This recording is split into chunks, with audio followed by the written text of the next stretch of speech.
तो कैसे हो आप सब। एक और नई वीडियो में आप सभी का स्वागत है और आज मैं एक्सप्लेन करने वाला हूँ नारुतो शिपुडेन का एपिसोड नंबर 23 और इस एपिसोड में हमें सासुरी का बैक स्टोरी देखने को मिलेगा जिसे सुनकर आपको रोना भी आ सकता है। तो एंड तक जरूर देखना और अगर आपने अभी तक चैनल को सब्सक्राइब नहीं किया है तो याद से कर लेना। एपिसोड की शुरुआत में हम देखते हैं लेडी चियो को। वो साकुरा को बता रही थी कि ये आयरन सैंड है, ये थर्ड काज़ेकागे का ओरिजिनल जुत्सु है। ये आयरन सैंड कोई भी शेप ले सकता है। फिर साकुरा कहती है कि ये कैसे हो सकता है, ये तो बस एक पपेट है, इतना चाकरा आया कहाँ से। फिर लेडी चियो कहती है कि जो मेरे पास पपेट है वो बस एक नॉर्मल पपेट है, लेकिन जो उसके पास पपेट है वो एक रियल ह्यूमन से पपेट बनाया है और उस पपेट के पास सारा एबिलिटी है जो थर्ड काज़ेकागे के पास रहता था। फिर सासुरी कहता है कि ये और भी बहुत कुछ कर सकता है और ये पपेट मेरा सबसे फेवरेट है। फिर लेडी चियो कहती है साकुरा तुम यहाँ से चली जाओ, अब ये लड़ाई मेरे और सासुरी के बीच है। तभी सासुरी अपने पपेट से अटैक करता है। वहाँ जितने आयरन सैंड होते हैं उनको निडल बनाकर अटैक करता है, पर लेडी चियो अपने पपेट से साकुरा को बचा लेती है। फिर सासुरी देखता है कि लेडी चियो भी बच जाती है उस अटैक से, क्योंकि लेडी चियो अपने पपेट को शील्ड बना लेती है।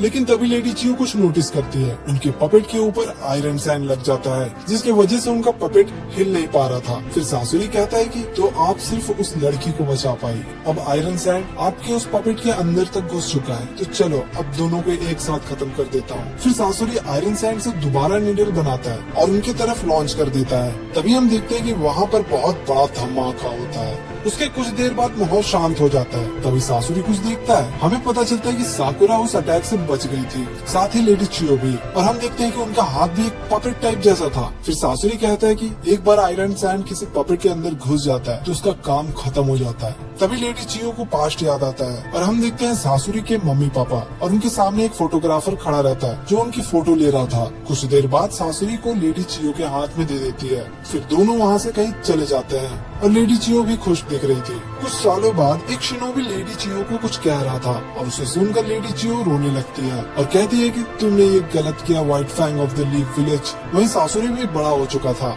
अब वो खिड़की के बाहर देख रहा था। वहीं पर लेडी चियो भी सासुरी के दरवाजे के पास खड़ी होकर उसे देख रही थी। अगली सुबह लेडी चियो और सासुरी कहीं जा रहे थे, तभी उनके सामने एक बच्चा जमीन पर गिर जाता है और उसके मम्मी पापा उसे उठाते हैं। ये देखकर सासुरी को भी अपने मम्मी पापा याद आने लगते हैं। तभी लेडी चियो कहती है क्या हुआ सासुरी। सासुरी कहता है कि क्यों ना हम यहाँ से चले गिरानी। फिर हम देखते हैं सासुरी अपने कमरे में बैठकर फोटो फ्रेम देख रहा था। तभी वो दरवाजे के पास कुछ देखता है और वहाँ से एक छोटा सा पपेट अंदर आता है। ये देखकर सासुरी बहुत खुश होता है और हम देखते हैं कि उस पपेट को लेडी चियो कंट्रोल कर रही थी। सासुरी कहता है कि ग्रैनी चियो आप यहाँ। फिर लेडी चियो कहती है कि तुम्हें ये पसंद आया सासुरी, तुम्हें पता है ये हमारी खानदानी कला है, चलो मेरे साथ मैं तुम्हें कुछ दिखाती हूँ। फिर लेडी चियो उसे लेकर एक कमरे में जाती है और बताती है कि सैंड विलेज में जितने पपेट्स हैं वो यहीं पे बनते हैं, तुम्हें जो यूज करना है तुम यूज कर सकते हो, पर मैं चाहती हूँ कि तुम अपना एक ओरिजिनल पपेट बनाओ। देर रात में लेडी चियो सासुरी के कमरे में जाती है। फिर वो दरवाजा खोलती है और उसे देखकर लेडी चियो चौंक जाती है, क्योंकि सासुरी ने अपने मम्मी पापा का पपेट बनाया था और तीनों एक बेड पे सोए हुए थे ताकि सासुरी को उनका एहसास हो कि वो उनके साथ है।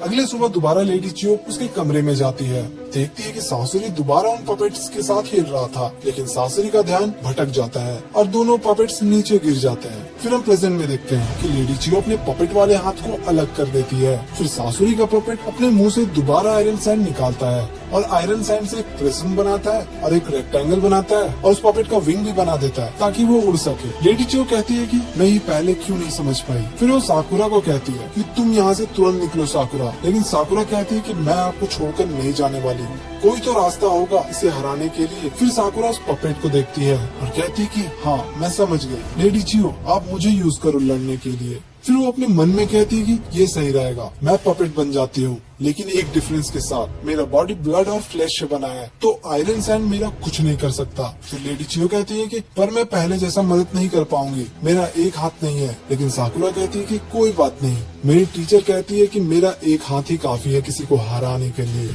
लेडी चियो मान जाती है और कहती है कि हाँ सही कहा, आयरन सैंड अपने मैग्नेटिक फील्ड से आयरन से बने पपेट को नाकाम कर सकता है पर एक ह्यूमन को नहीं। तभी साकुरा उसके तरफ दौड़ने लगती है और दोनों के बीच फाइट चालू हो जाता है। तभी साकुरा ऊपर देखती है और हम देखते हैं कि ऊपर से आयरन सैंड गिरने वाला होता है, लेकिन साकुरा उससे बच जाती है और तुरंत ही उसके तरफ दौड़ने लगती है। सासुरी दोबारा अपने सैंड से अटैक करता है, लेकिन तभी साकुरा एक पंच मारती है जिससे वो सैंड सासुरी के पास जाके गिरता है। फिर साकुरा कहती है कि अभी तो शुरुआत हुआ है और ये एपिसोड भी यहीं पर खत्म हो जाता है। तो मिलते हैं अगले एपिसोड में। अगर आप जानना चाहते हो कि आगे क्या हुआ तो चैनल को जरूर सब्सक्राइब कर लेना। तब तक के लिए बाय बाय।